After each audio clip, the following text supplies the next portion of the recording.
buksan ang pinto. Papasok ako at magsasalo kami sa pagkain. Muli po, sabi ni Jesus, this is the word of the Lord for us. Narito ako sa labas ng inyong pintuan ninyo at kumaktok.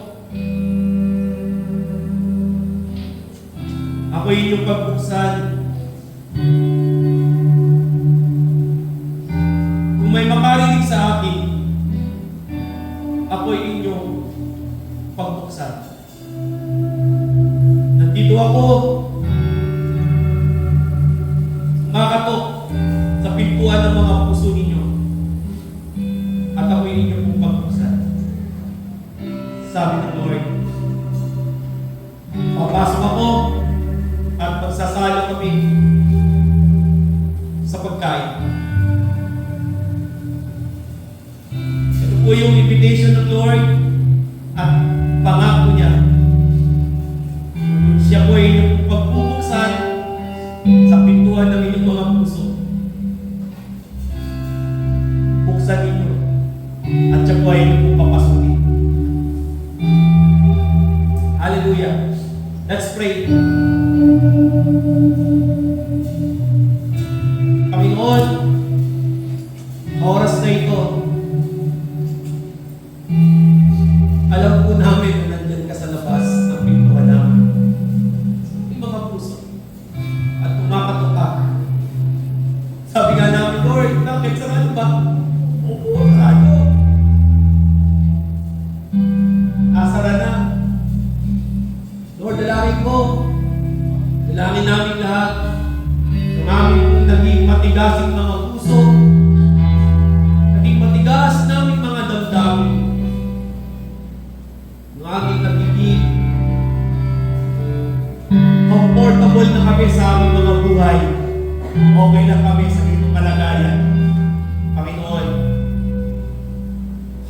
turuan po kami. Turuan po kami na magkaroon po kami ng pagnanasa pa, desire sa puso namin to more of you, Lord. Gaya ng dati. Gaya ng dati. Gaya ng dati, Lord. Gaya ng dati. Panginoon, dalangin po para sa aming mga kapatiran.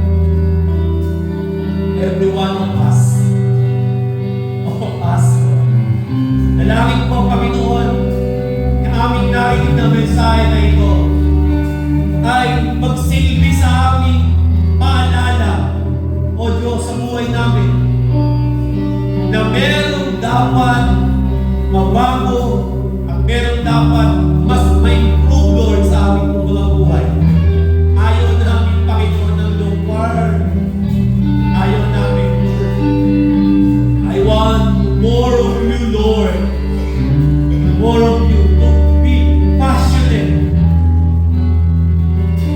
for your kingdom.